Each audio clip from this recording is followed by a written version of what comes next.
March 1943.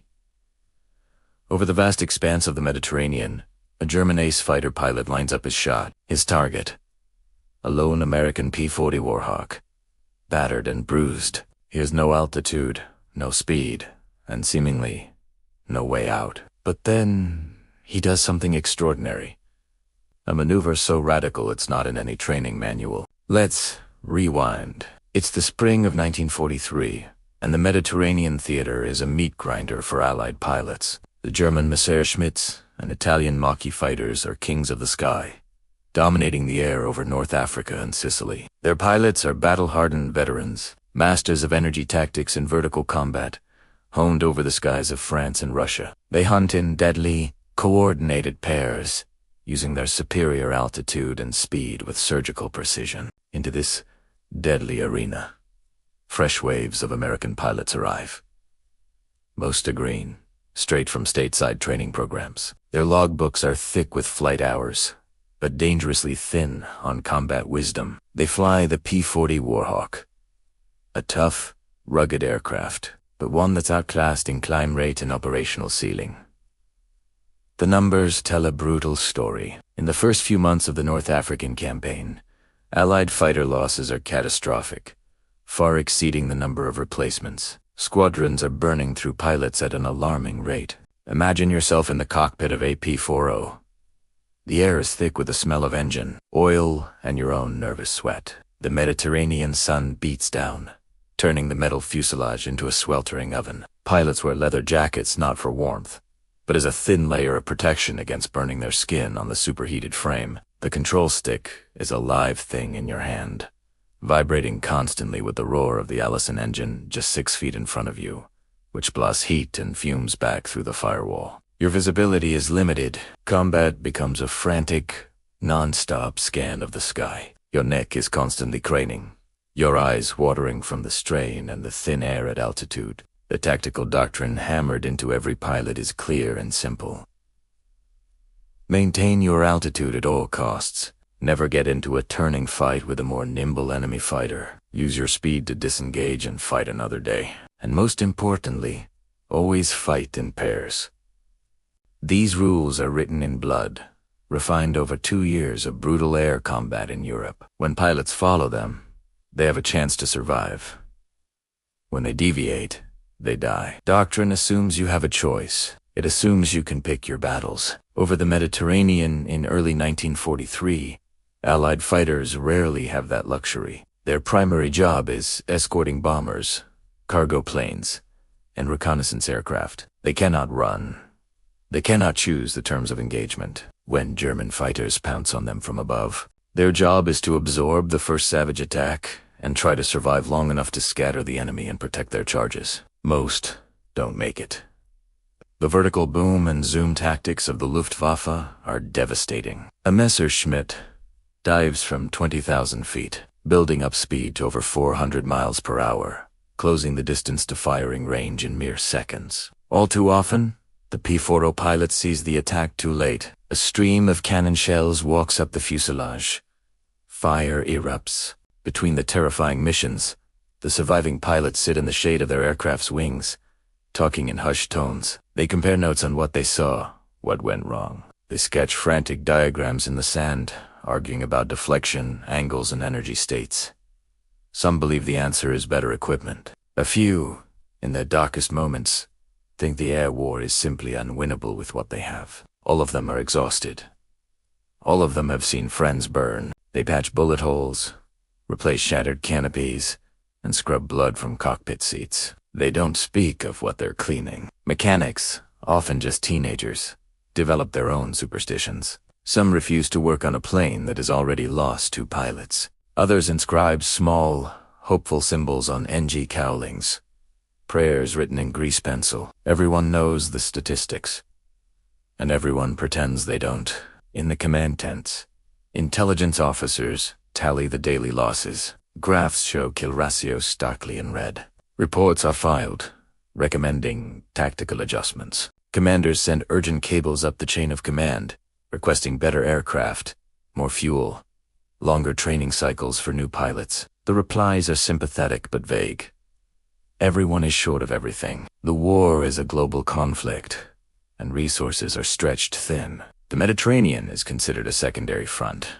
So, the pilots are told to make do. A quiet aviator from a small town, with a soft drawl and a habit of sketching in notebooks. Lance Wade was born in a small Texas town. He fell in love with flying and learned to fly in his teens, trading manual labor for lessons at a dusty airstrip. He had no money, no powerful connections. He read everything he could get his hands on. Textbooks on aerodynamics, engine performance manuals, articles about famous racing pilots and their custom modifications. He approached flying the way a master machinist approaches a lathe, with patience, precision, and an eye for detail. He didn't trust raw instinct. He trusted math. He obsessively noted how each tiny change affected the plane's performance. He developed an intimate feel for the very edges of an aircraft's envelope. When war erupted in Europe, Wade tried to enlist in the U.S. Army Air Corps. He was rejected. It was correctable with glasses, but the peacetime standards were incredibly strict. He tried again. Frustrated but undeterred, he heard about a program in Great Britain actively recruiting American pilots. The Royal Air Force was desperate. Their standards were, necessarily, a little lower. Wade volunteered without hesitation. One of the unsung American volunteers who would fly for the RAF before the United States officially entered the war. His training was abbreviated. The British needed pilots in the air, not in classrooms, and then shipped to the crucible of North Africa in early 1942. He flew Hawker Hurricanes at first. His squadron was a melting pot of nationalities: British, South African, Australian, Rhodesian, and fellow Americans. They called themselves the Desert Air Force. They were tired, understaffed, and almost always outnumbered. He wasn't one for boasting or telling tall tales in the mess tent. But after missions, while others relaxed, Wade would disappear to his tent. He was writing notes. He was sketching the geometry of dogfights from memory, drawing arcs and vectors, estimating speeds and angles. He was trying to decode the physics of air combat. Most pilots thought in terms of maneuvers: a split ease, a barrel roll, an Immelman turn. Wade thought in terms of energy, potential energy, which was altitude, kinetic energy, which was speed. He saw combat as a constant conversion between the two. He understood the immense cost of a simple turn, how it bled away precious velocity. He began to see patterns that others missed. It taught pilots what to do, but not why it worked. It didn't explain the underlying mechanics of energy management. And that insight, born from quiet observation and tireless calculation, was about to change everything. He starts experimenting. Small things at first, adjusting his throttle settings during climbs to find optimal rates, testing how much he can tighten a turn before the aircraft shudders into a stall, pushing the limits in training flights, alone, where mistakes won't cost a wingman's life. His ground crew notices the wear on his aircraft. The tires are scuffed from hard landings. The paint is scraped from his wingtips. The crew chief asks him one day, "Everything all right, Lieutenant?" Wade just says he's getting to know the airplane. The crew chief doesn't ask again. Wade's squadron leader is a Book officer, a hardened veteran of the Battle of Britain. He values discipline and formation integrity above all else. He doesn't encourage freelancing or creative thinking in the sky. When Wade begins asking technical questions during briefings about turn rates, about geoloading, about the P-40s, specific aerodynamic quirks, the leader answers curtly. "Doctrine exists for a reason," he'd say. "Pilots who deviate die." The discussion always ends there. But Wade keeps thinking. He can't shake this growing conviction that something fundamental is being missed. The P-40 is slower than a Messerschmitt Bf 109. It climbs worse. In a straight race, you can't outrun or outclimb the enemy. So, doctrine says, to avoid a turning fight at all costs. But what if that's exactly wrong? What if the one place the P-40 has an advantage is the very place no one is looking? He knows the numbers. A P-40 can sustain a tighter turning radius than a Messerschmitt at certain speeds. It has a lower wing loading, which gives it better low-speed handling. In a flat, grinding turn, it might just outturn the German fighter. But Doctrine A says, never, ever try. Turning bleeds speed. A slow aircraft is a dead aircraft. Every manual agrees. Every instructor teaches it. Every single combat report seems to reinforce it. Wade starts to wonder if everyone is wrong. The problem wasn't new. Since 1940, Allied pilots had faced faster, better climbing German fighters. The British Spitfire solved the issue through sheer performance parity. But the American P-40 didn't have that option. It was a pre-war design, tough and reliable, optimized for ground attack and low-altitude work. But against modern fighters like the 109, it was fundamentally overmatched. Losses were mounting. By mid-1943, some P-40 squadrons were reporting a 50% turnover rate every 2 months. New pilots would arrive, fly a handful of missions, and 10 Hoost disappear. The veterans grew hollow-eyed. They stopped learning the new guys' names. They stopped attending the memorial services. There were just too many. Tactical adjustments were attempted. Squadrons tried flying in larger, more protected formations.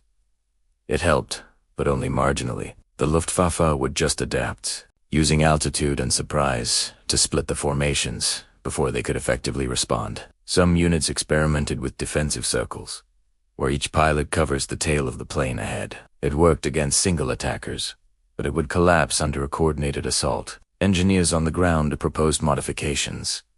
More armor plating was added to protect the pilot. Self-sealing fuel tanks became standard. Gun sights were upgraded for better accuracy, but none of it changed the fundamental, terrifying equation. The P-40 was still slower. The enemy still dictated the terms of the engagement, and Allied pilots were still dying at an unacceptable rate. Training programs were expanded, but the results were mixed. Pilots learned aerobatics, formation flying, and gunnery. They practiced defensive attacks and slashing passa. But all this training happened in safe skies, at medium altitudes, without the paralyzing fear of death. Combat happens in chaos, in 3 dimensions, with your life measured in seconds. The gap between the classroom and the cockpit was proving to be unbridgeable. Some pilots broke under the strain. They developed tremors, insomnia, sudden blinding rages. Flight surgeons would quietly ground them for operational fatigue. Others grew reckless, taking suicidal risks, almost eager to end the constant, gnawing tension of waiting. A few simply refused to fly. Courts-martial were rare. In a quiet way, everyone understood. The real question wasn't why some men broke, but how so many more managed to hold on. And through it all, the doctrine remained unchanged. Maintain speed, avoid turning fights, disengaged when possible. The rules were carved in stone because no one had found a better answer. No one had proven an alternative. The cost of experimentation was death, and death was already far too common. But Wade can't stop thinking about energy. He lies awake in his tent at night, listening to the wind snap against the canvas, running equations over and over in his head. He knows a turn costs speed, but speed can be regained. He knows a tight turn imposes heavy G-forces, but the human body can endure Gs, at least for a short time. He knows a slow aircraft is vulnerable, but only if the enemy can bring their guns to bear. And if the turning radius is tight enough, maybe the enemy can. He begins to visualize a maneuver. It forms slowly, piece by piece, across weeks of quiet thought and frantic sketches in his notebook. A hard, descending turn, initiated at the precise moment of an attack. Not a gentle break. Not a standard defensive spiral, something much more violent. A full deflection pull on the stick. Maximum Gs, deliberately bleeding off speed to tighten the radius as much as physically possible. The goal isn't to escape. The goal is to reverse the geometry of the fight, to turn inside the attacker's arc, to force the enemy to overshoot. It would require perfect timing. Initiate the turn too early, and the attacker simply adjusts his dive and gets you. Too late, and the cannon shells arrive before you can even react. It would require trusting the aircraft right on the ragged edge of a stall, ignoring every instinct that screams to keep your speed up, to run, to survive by fleeing. It's the complete opposite of doctrine. It's suicide. Unless it works. WWII has no way to test it safely. Training flights can't simulate a Bf-109 diving on your tail at 400 miles per hour. No friendly pilot would press a mock attack that close to the edge. The only way to know for sure is to try it in actual combat. And if he's wrong, he won't get a second chance. He thinks about telling his squadron leader. He even drafts the explanation in his mind.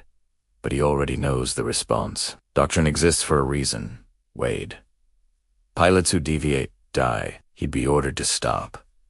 He'd probably be grounded for his own safety. The idea would die right there.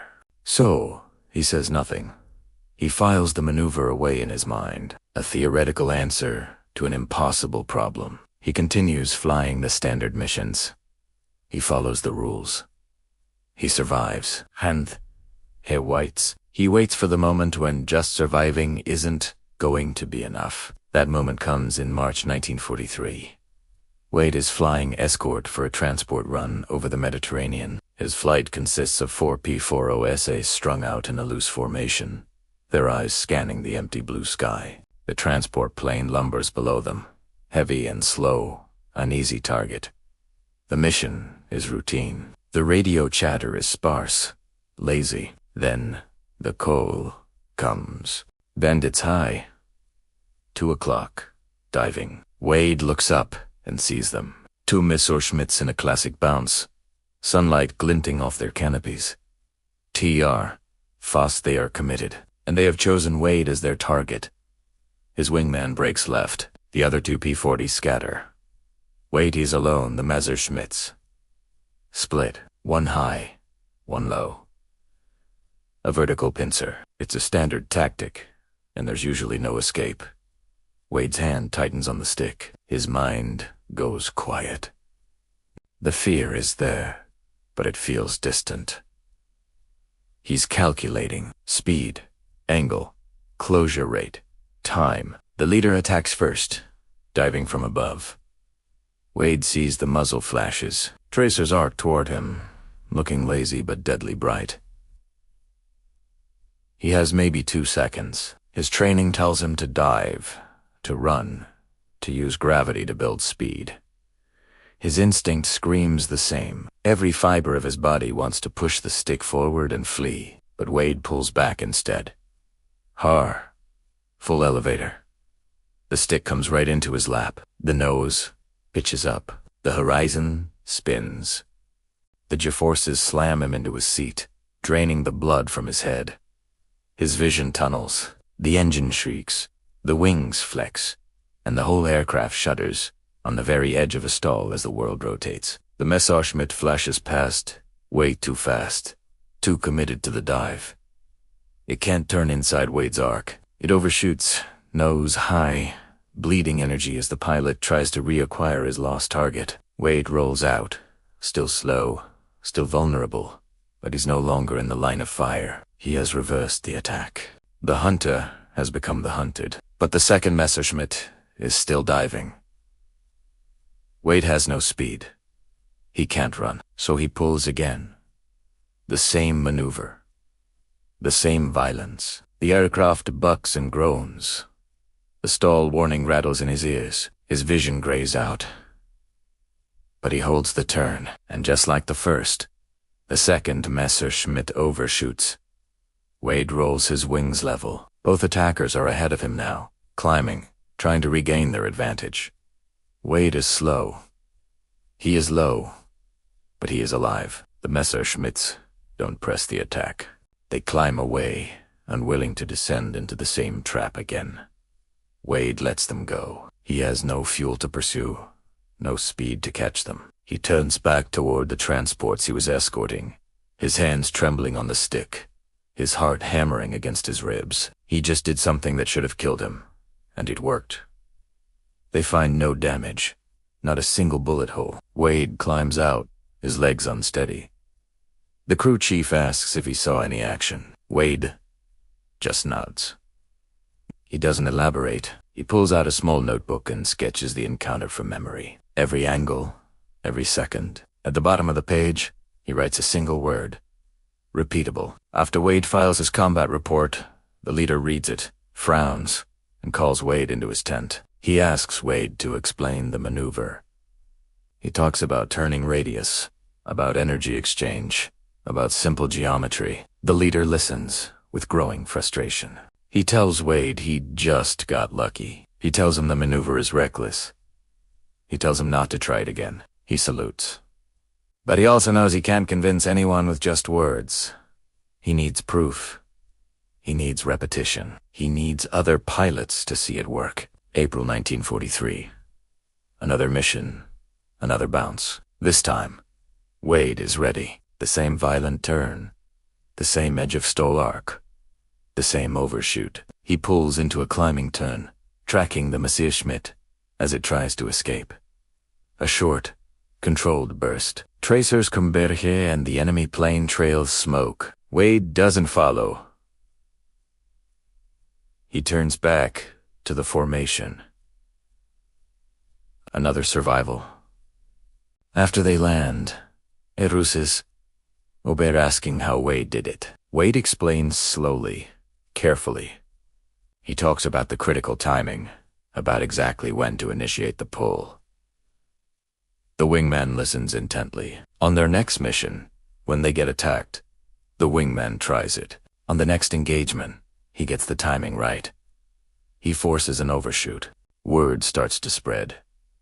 Other pilots begin asking questions. Wade starts holding informal briefings, sketching on scraps of paper, demonstrating with his hands. Some pilots are skeptical, calling it a fluke. Gradually, quietly, the maneuver begins to circulate through the squadron. It has no official name. Pilots just call it Wade's turn. Some call it the last-ditch break. The squadron leader hears about it, and he is furious. He calls Wade in again. He threatens to ground him. Wade listens calmly. Then he asks a simple question. Sir, how many pilots have survived using the maneuver? The leader doesn't have an answer. Wade provides 7 pilots, 8 engagements, 0 losses. The numbers speak for themselves. The leader dismisses him without another word. June 1943. A massive engagement. A German fighter group bounces an entire Allied squadron. 12 P-40s against 20 Messerschmitts. The radio erupts with frantic calls. Pilots scatter. In the chaos, Wade pulls his maneuver twice, forcing overshoots, staying alive. The Luftwaffe, accustomed to easy kills against the P-40, suddenly faces targets that refuse to cooperate. Attacks that should succeed, fail. Firing solutions that should be simple, evaporate. Confusion spreads through the German formation. In previous engagements of similar size, losses averaged 50%. This time, 75% survived. The math is undeniable. Something has changed. The after-action reports reach higher command. Intelligence officers take note. A flight instructor is sent to the squadron to interview Wade. The instructor is, of course, skeptical. He asks Wade to demonstrate.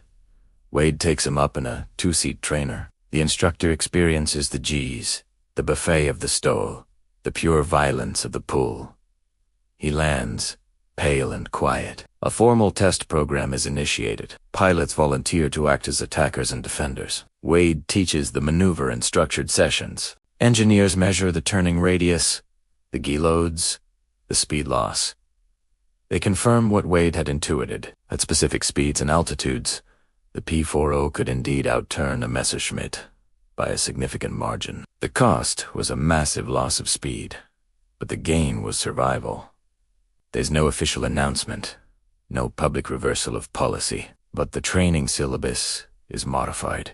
New pilots are now taught the defensive brake as a last resort tactic. Instructors emphasize timing and precise aircraft control. The maneuver is paired with situational awareness, ensuring pilots know when to use it and when to just run. It isn't a replacement for sound tactics. By the summer of 1943, the maneuver had spread far beyond Wade's squadron. Pilots across the entire Mediterranean theater are using it. Some even modify it, adding rolls or vertical components, adapting it to their own flying styles. A testament to the power of innovation born from necessity. It was a turn that changed the odds.